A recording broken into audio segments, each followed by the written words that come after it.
krajevni skupnosti Veliki Podlog je občina Krško zaključila z dvoletnim projektom gradnje komunalne infrastrukture. Gre za naselji, zajeti v aglomeracijah Gorice in Jelše, ki jih je občina dolžna opremiti z javnim kanalizacijskim sistemom.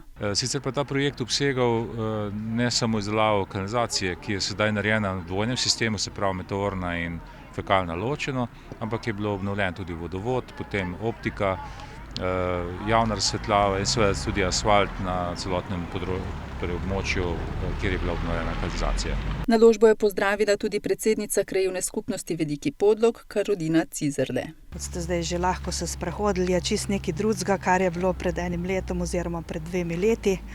Mislim, da kljub zapletom, mogoče malo slabe volje, ker je pač dlje časa trajal projekt, bojo zdaj ali pa so vsi več ali manj zadovoljni.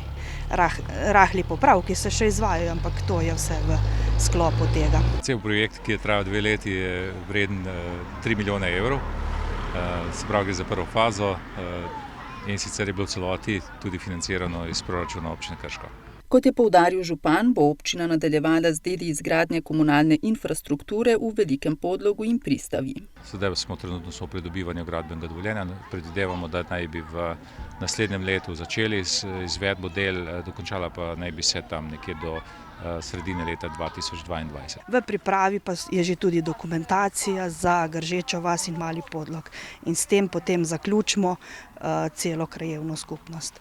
Sicer pa bo občina v skladu z operativnim programom odvajanja in čiščenja komunalne odpadne vode kandidirala za evropska sredstva pri projektih povečanja stopnje priključenosti na večje kanalizacijske sisteme, in sicer za aglomeraciji Senovo Brestanica ter Krško Desni Breg Leskovec pri Krškem.